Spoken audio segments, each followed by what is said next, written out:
Então, primeiramente, boa tarde, pessoal. Hoje a gente vai fazer uma reflexão rápida sobre o sentido da vida.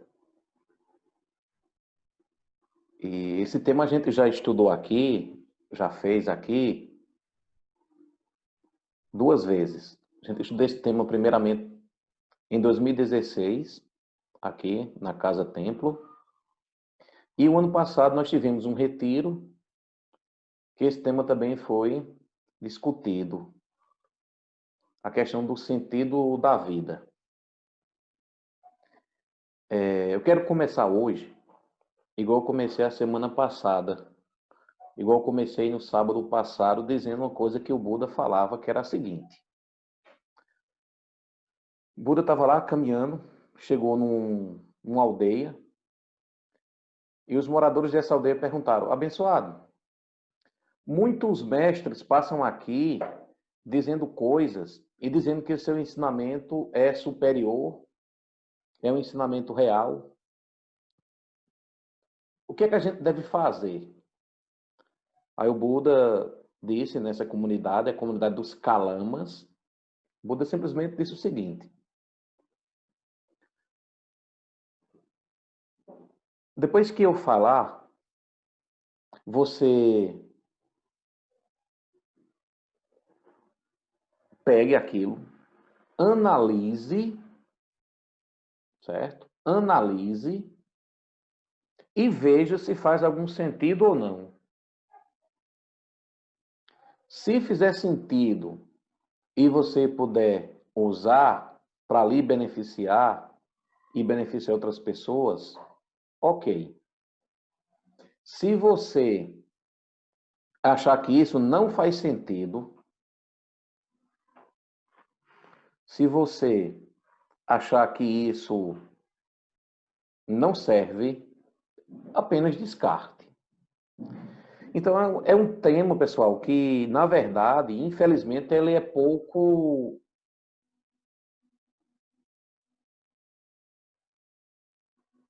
refletido, é pouco conversado.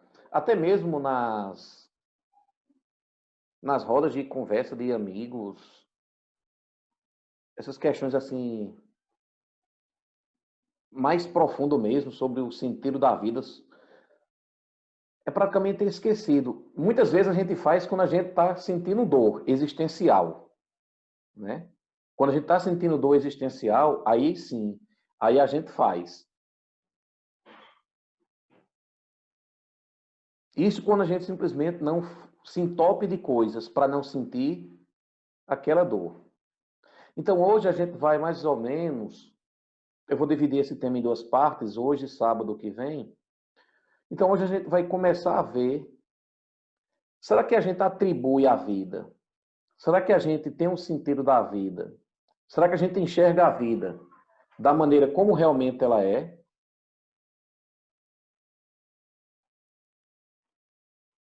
Eu vou só acender um pouquinho aqui a luz que escureceu, foi tudo.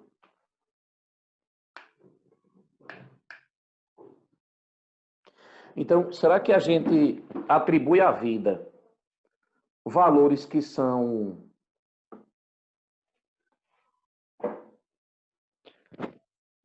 coerentes com a realidade?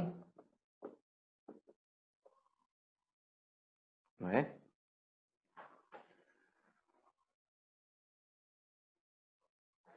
Será que a gente enxerga a nossa vida? Será que a gente dá o sentido à nossa vida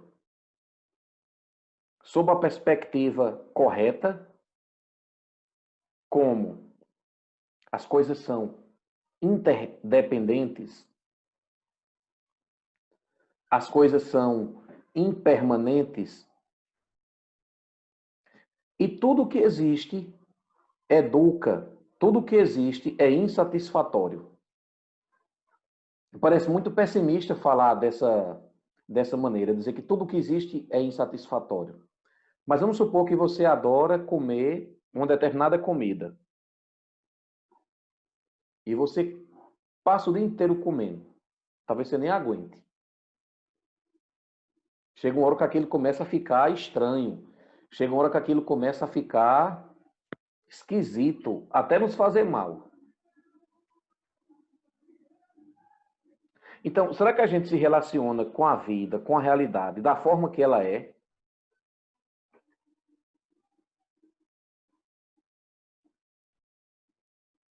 Porque muitas vezes a gente atribui um sentido à vida, só que os mecanismos da existência não são aqueles que a gente atribui o sentido.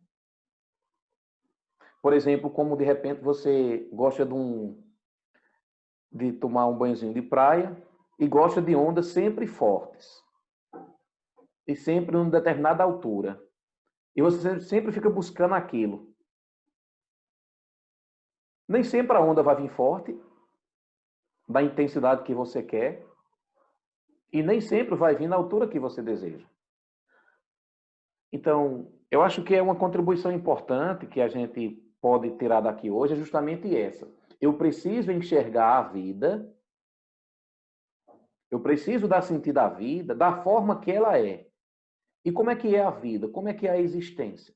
A vida, a existência, ela é impermanente, ela é interdependente, ela é insatisfatória, mas eu não estou dizendo que a vida é insatisfatória, que a vida é ruim, não é isso que eu estou dizendo. Eu estou dizendo que nós aspiramos coisas e que nós, quando possuímos essas coisas, depois nós buscamos novas aspirações. Que foi um pouco isso que a gente comentou aqui a semana passada, sábado passado. Né? Então, eu acho que a pergunta que a gente deve fazer, primeiro é, qual o sentido que você deu à sua vida? Porque falar qual é o sentido da vida? O sentido da vida é nenhum, a vida não tem sentido. Agora, você que atribui o sentido à vida. E que valor é que você atribuiu? Será que esses valores que você atribuiu à vida estão em consonância com a realidade? Porque quanto menos coerente for a forma que você vê a vida, a forma que você se relaciona com ela, quando menos coerente for com a realidade, mais você sofre. Então, uma coisa que vai nos ajudar aqui hoje, também sábado que vem, é a gente começar a perceber que a realidade que a gente vive é aberta. A realidade é aberta.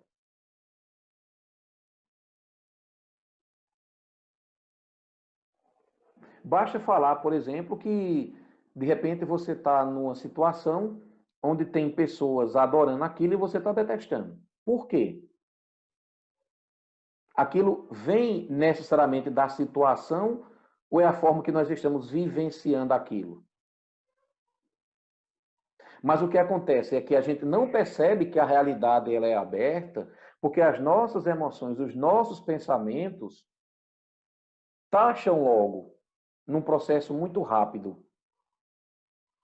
A gente não deixa os momentos se manifestarem.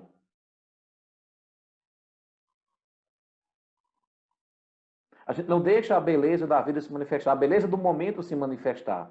Me dá agonia quando estava começando a ficar escuro aqui, eu já comecei a ficar agoniado. Eu digo, e agora, vamos levantar? Não é? Então, é importante que você perceba isso. A realidade ela é aberta, mas esse conjunto de pensamentos e emoções que nós temos faz com que a gente contamine a realidade. Quando nós temos uma base boa, ou seja, quando nós temos valores, pensamentos, emoções que são positivas, quando essa base é positiva, é melhor a gente se relacionar com a realidade. É melhor da gente viver. Agora, quando essa base ela está um pouquinho problemática, com valores que nem sempre enxergam a vida como ela é, com emoções que nos perturbam, aí realmente a gente precisa parar, na perspectiva budista, meditar bastante, fazer muito zazen, que é para a gente começar a identificar essa base que nos atrapalha. Então, assim, eu acho que espero ter sido claro, que a gente vê a vida, a gente enxerga a vida sobre um filtro, sobre uma certa perspectiva. E uma coisa que a Monja Coen, ela sempre gosta de falar é assim, ela diz: como é que eu enxergo a vida? Como é que eu vejo a vida? Eu vejo a vida pelo olhar de quem? Em outras palavras, quem é que tem grande influência sobre o meu olhar? Eita, essa é uma boa pergunta, né? Quem é que tem grande influência sobre o meu olhar? Para você entender isso, eu vou contar uma história que eu acho muito didática. Eu já usei várias vezes, que é a seguinte. Quando eu era menor, porque pequeno ainda sou, eu passava as férias na casa da minha avó, numa cidade aqui, chamada São José dos Cordeiros.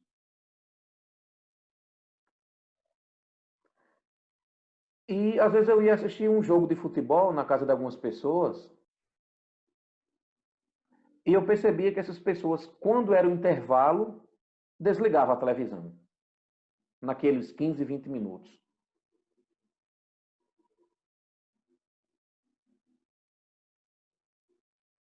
Aí quando recomeçava o jogo, ligava a televisão. E eu me lembro que quando eu fui morar sozinho, automaticamente eu fazia a mesma coisa. Eu desligava a televisão no intervalo do jogo. Ou seja, eu estava vendo, eu estava vivenciando um determinado fato sob a perspectiva de uma influência que eu tive antes. Esse é um trabalho seu. Perceber que o sentido que você atribui à sua vida tem uma base aí. Será que você já conseguiu identificar? Porque o que não dá, eu acho que foi Romeu Santos que colocou ainda agora, o que não dá é a gente querer ficar se relacionando com as coisas quando as coisas são de uma forma e a gente não está entendendo que ela é daquela forma. Às vezes a gente fica se relacionando com os objetos, com as pessoas e com as situações da forma que elas não são.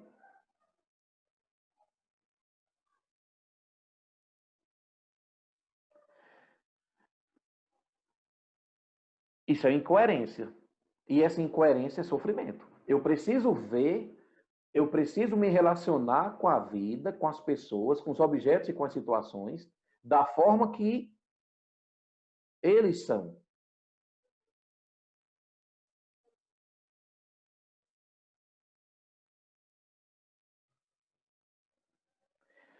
Só que infelizmente não tem sido uma constante nossa fazer esse tipo de reflexão, ou seja, a gente passa por tanto de sabores. A gente poderia analisar essa questão do sentido da vida quando a gente estiver também de boa.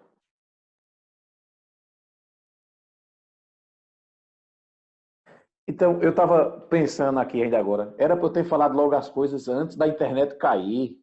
Eu fiquei dando voltas, eu fiquei circulando, ao invés de chegar no ponto principal.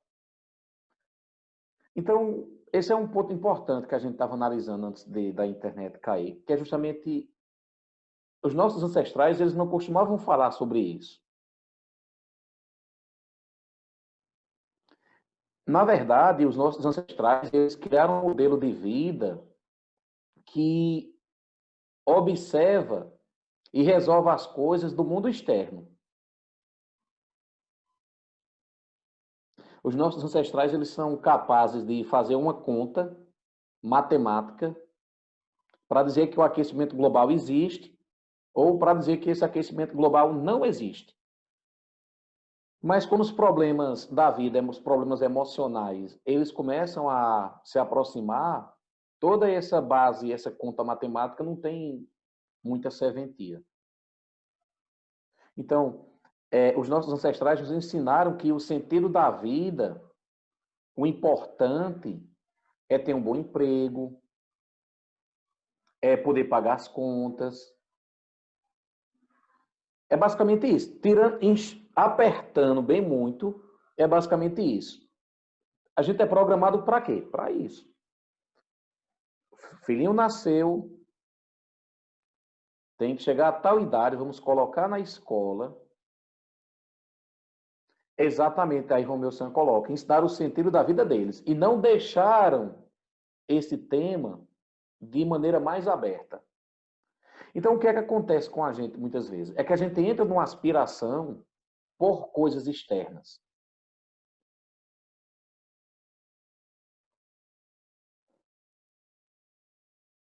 E, infelizmente, a gente começa a entrar nessa aspiração por coisas externas e começa a se afastar cada vez mais do nosso mundo interno.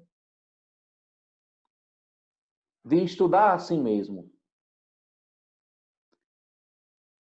E isso, muitas vezes, como nós vimos sábado passado, isso gera, algumas vezes, muita dor, muito sofrimento.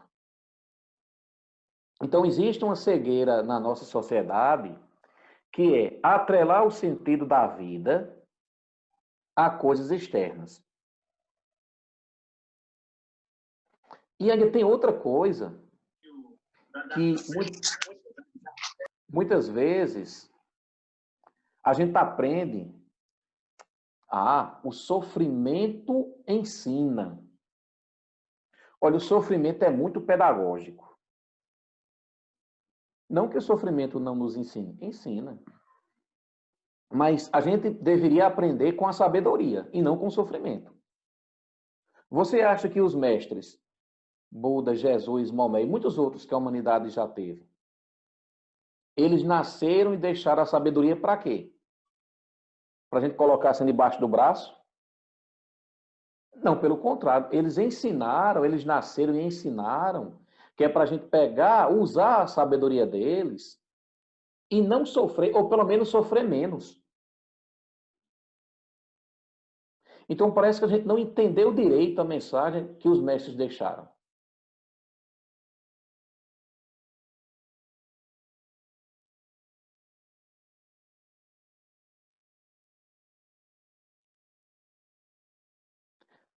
Simples. Veja a forma que Jesus vivia, a forma que Buda vivia. Eles foram capazes de viver numa simplicidade e aquilo que era essencial não lhes faltava.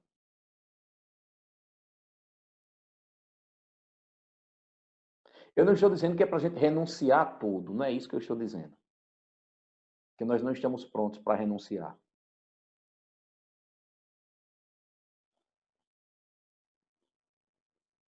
Quarta-feira à noite a gente lê um texto aqui chamado Shinjin Gakudo. É um texto do mestre Dogen que o mestre Dogen diz o seguinte: o tempo passa, mas a vida se transforma. Após renunciar ao mundo, seu lugar pode parecer o mais pobre amontoado de madeiras ou tecidos. Mas quando você se senta em zazen, você é internamente um Buda. E muito mais rico do que o mais rico dos reis.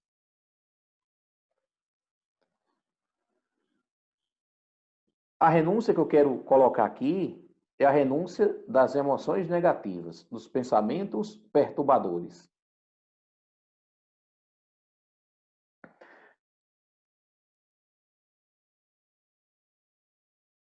Mas a gente ainda aspira, por mais que a gente veja filmes, séries sobre os grandes mestres da humanidade, nessa perspectiva filosófica e religiosa, por mais que a gente compactue das ideias deles, ainda lá no fundo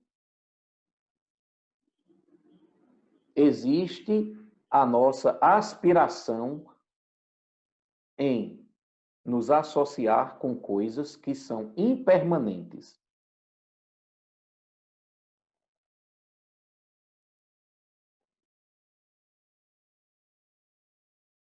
Então, nem sempre a gente aspira a essa paz interior.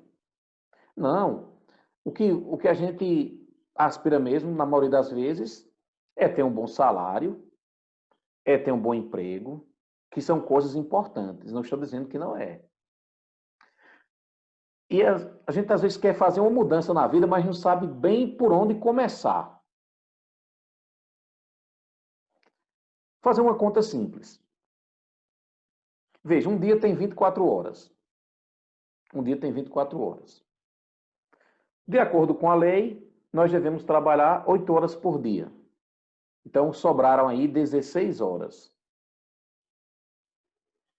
Que é a história que eu estava falando, que a gente não para refletir. Aí já tem alguém pensando, é porque nós não temos tempo. Vamos ver se nós não temos tempo. Então, um dia tem 24 horas. Nós trabalhamos aí, pela lei, né? Deve ser 8 horas. Sobraram 16 horas. Aí você dorme, eu espero que você durma 8 horas por dia. Sobraram mais 8 horas. Dependendo de qual cidade você mora, você perde um tempo no trânsito, você perde um tempo para poder fazer as refeições, ou você perde um tempo para se alimentar. Então vamos supor que a gente fique, para nós, individualmente, com 5 ou 6 horas. Para nós. E a pergunta cruel é, de que maneira você usa essas 5 ou 6 horas que você tem no seu dia, livre? Que não é a hora que você está dormindo ou trabalhando. Porque aquilo que você faz com esse tempo que te sobra é uma questão fundamental. Você usa essas 5, 6 horas de maneira significativa. Como é que você dá sentido a essas 5 ou 6 horas? Como é que você aproveita?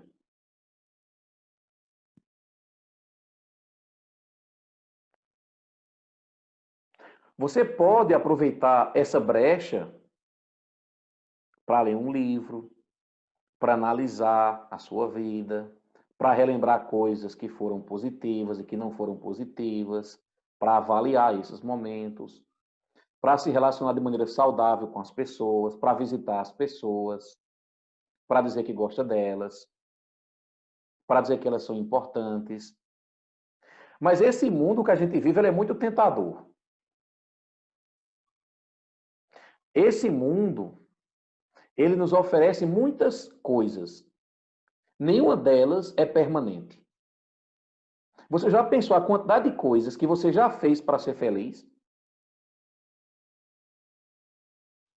A quantidade de coisas que o mundo já te prometeu para você ser feliz? E você ainda procura e aspira essa felicidade? Se ainda procura e aspira é porque não encontrou.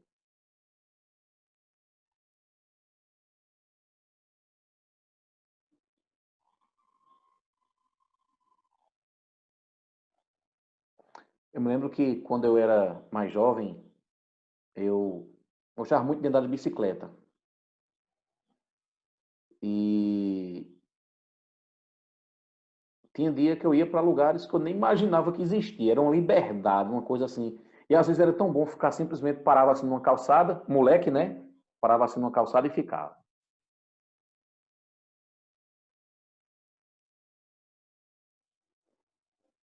Descansando, vendo.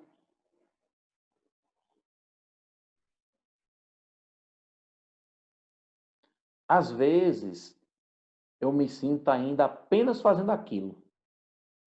Só vendo o tempo passar.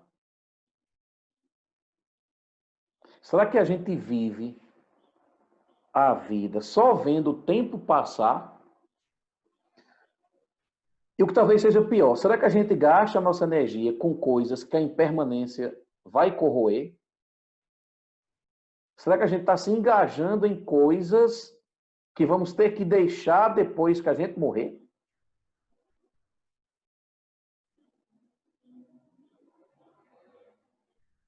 Porque se você acredita que existe alguma coisa após isso, e não vamos entrar no mérito dessa questão, mas se você acredita, mesmo que você não consiga explicar, é preciso que você reveja. É preciso que a gente reveja muita coisa. Porque se eu acredito que existe algo depois, como é que eu posso me engajar simplesmente em coisas que eu não vou levar? E aí tem um segredo importante. É a gente viver, se relacionar, trabalhar, mas de maneira que tudo isso contribua internamente para mim e para aquelas pessoas que estão à minha volta. E não simplesmente se relacionar por se relacionar, trabalhar para pagar contas. Porque todo mundo conhece gente que tem boa saúde, todo mundo conhece gente que tem amor, fama, fortuna, mas que são tristes. E essas pessoas, elas nos ensinam demais, porque elas começam a mostrar que, às vezes, elas podem até ser milionárias, mas parece que a vida delas não tem sentido. Agora, no caso Queiroz, você sabe toda a história.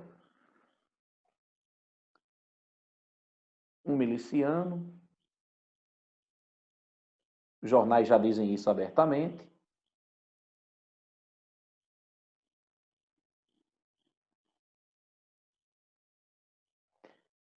Foi pego quinta-feira passada, preso. Quando chegou na cadeia, uma das coisas que ele fez foi chorar. Chorar.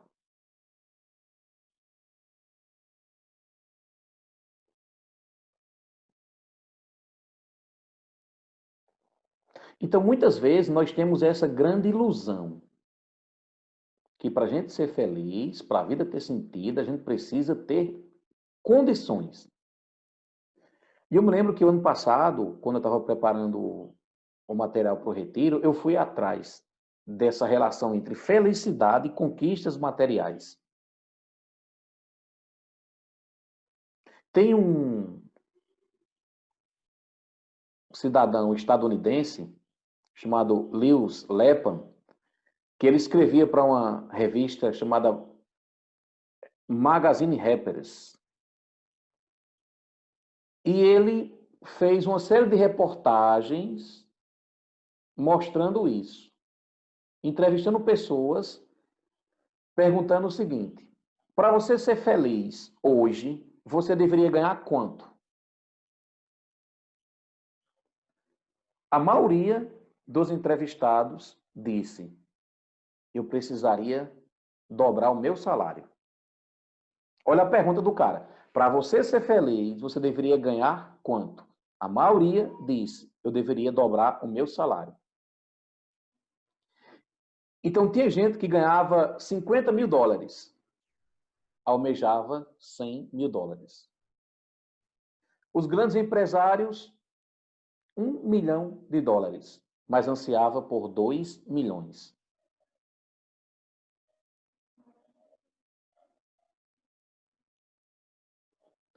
Então, o sentido da vida nosso, na maioria das vezes, nós confundimos esse sentido, repito, com o emprego dos sonhos, com a viagem dos sonhos, com o esposo dos sonhos, com a esposa dos sonhos, com a mega sena da virada acumulada, não sei quantas vezes de preferência. Então é muito sonho e pouca realidade. E tem outro, um psicólogo inglês, chamado Michael Argyle, ou Michael Argyle. Ele é da Universidade de Oxford. E ele também trabalhou nessa perspectiva, para saber se dinheiro, bens materiais, são realmente condição primordial para dar uma vida significativa. Hoje a gente está mais na parte material. Semana que vem vai para a parte mais subjetiva. Então, ele estudou o caso de várias pessoas e ele conta o caso de uma pessoa que ganhou 1 milhão de libras esterlinas, uma jovem de 24 anos. Olha só, 1 milhão. Já pensou você com 1 milhão? Vamos botar nem de libras, vamos botar de real mesmo. Essa jovem, ela largou o emprego, se entregou ao ócio, comprou uma casa num bairro elegante, comprou um carro, como ele diz lá na reportagem, você pode depois ler essa reportagem. Eu até coloco no grupo. Ele disse que ela comprou um carro extravagante. Detalhe, ela não sabia dirigir. Comprou montanhas de roupas, das quais a maioria nunca foi usada. Ela frequentava restaurantes chiques, mas gostava mesmo de comer era peixe com batata frita. Um ano depois, essa jovem que tinha ganho 1 milhão de libras esterlinas, ela se viu abandonada pelos amigos, sofria de depressão, enfim, com uma vida vazia, desprovida de satisfação. Porque, infelizmente, a gente, como eu estava dizendo antes, a gente tem colocado muito sentido na nossa vida em coisas externas. E quando essas coisas externas, que são impermanentes, acabam, o sentido da nossa vida vai-se embora junto.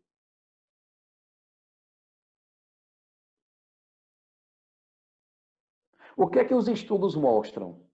Mostra o seguinte, que a maior parte das pessoas que ganhou em loteria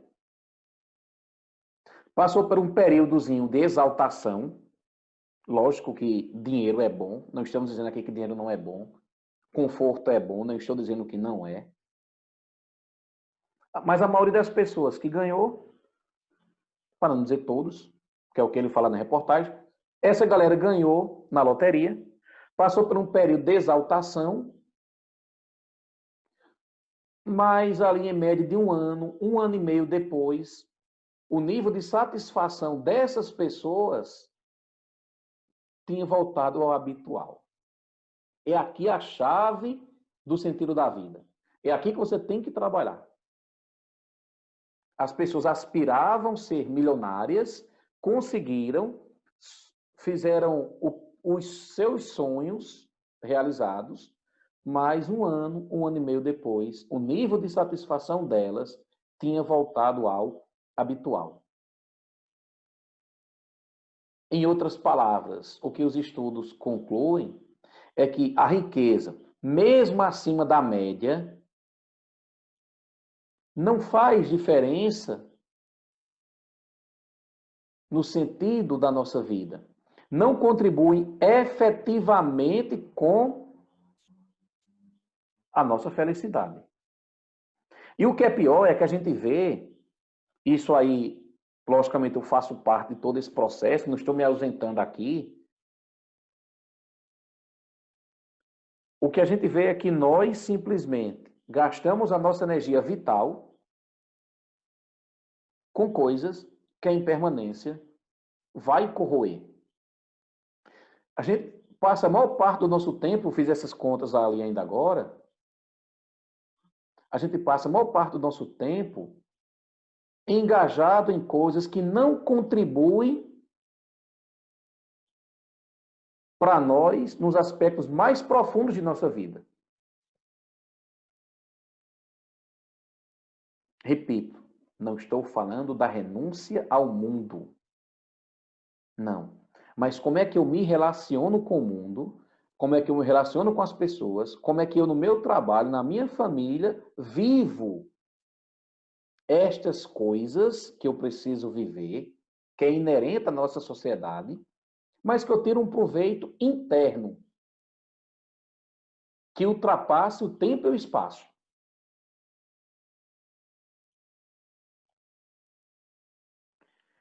Para encerrar, hoje, eu vou deixar você com 3 questões. Se possível, passe a semana refletindo sobre.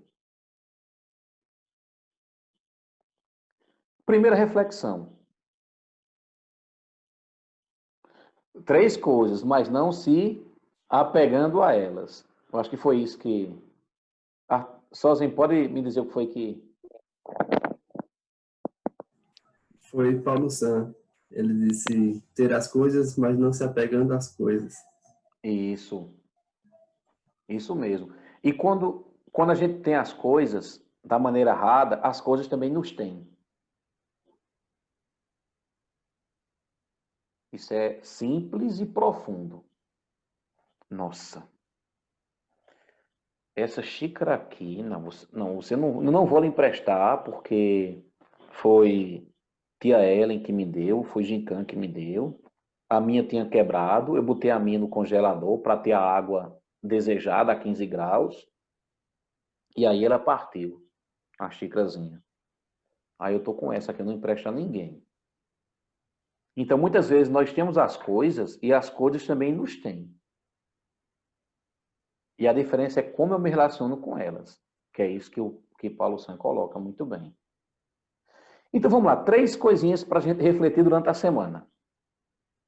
Para quando for de hoje a 8, a gente continuar refletindo sobre o sentido da vida, só que numa perspectiva interior. Veja só. Você consegue manter o mesmo sentido que você atribuiu à vida? Ou seja, a vida para você, ela sempre teve o mesmo sentido?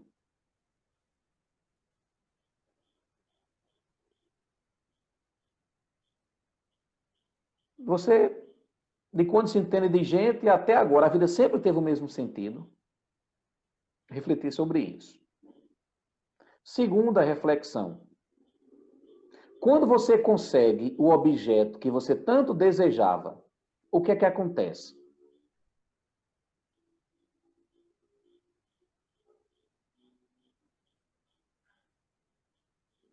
Como é o segundo? O segundo é, quando você consegue os objetos que tanto desejava. Os objetos que eu coloco aqui são pessoas, objetos, situações. Quando você consegue aquilo que desejava, aquilo que aspirava, o que é que acontece? O objeto desejado, depois que você consegue, continua tendo o mesmo sentido?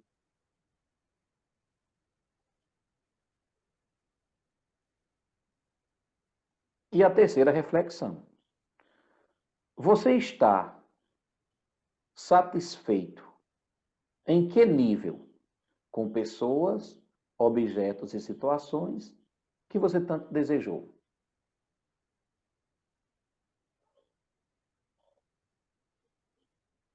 Pessoal, o que tem por trás disso, a gente precisa entender os mecanismos de como a realidade funciona. Só que é um outro tema, um outro dia. Mas se você refletir alguns momentos sobre aquelas 5, 6 horas que a gente disse que a gente tem, como é que a gente usa, reflita sobre. E eu queria encerrar mais uma vez com a frase do mestre Dogen,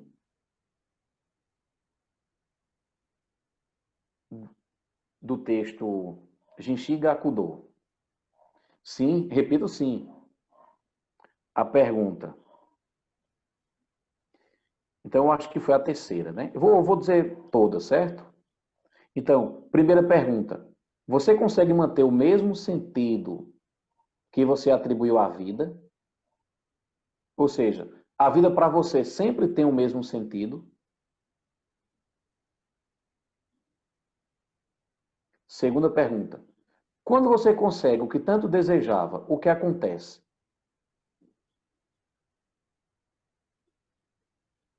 Depois de ter o objeto desejado, ele continua tendo o mesmo sentido de antes? E a terceira reflexão. Você está satisfeito com pessoas, objetos e situações que tanto desejou? Em que nível de satisfação você está? Que a gente vai falar a semana que vem a partir disso, no sábado. E para encerrar, como eu estava dizendo, a frase do mestre Dogen, do texto Jishin Gakudo. O tempo passa, mas a vida se transforma. Após renunciar ao mundo, o seu lugar pode parecer o mais pobre amontoado de madeiras e tecidos. Mas quando você se senta em zazen, você é internamente um Buda e muito mais rico do que o mais rico dos reis. Que os méritos de nossa prática se estendam a todos os seres, que possamos nos tornar o caminho iluminado. O mestre Dogen é esse aqui de cima. É um dos fundadores da ordem que eu sigo, da Soto.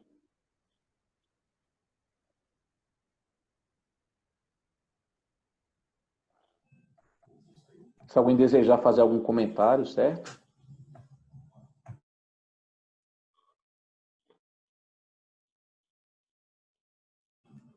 Provavelmente eles vão ter que fazer as reflexões. Inclusive, a semana que vem, de preferência, a gente possa debater um pouco. Obrigado, Ana. Que a gente possa fazer umas reflexões assim de maneira mais interativa. Tá faltando o chá de hibisco. Tá? Ei, é água. Valeu, Ana. Valeu, Evanglei. Tá faltando um chá de hibisco. Hoje eu estava pensando em tomar chá, não de hibisco. Então, pessoal, uma boa noite para vocês, certo? Que tenhamos uma semana iluminada.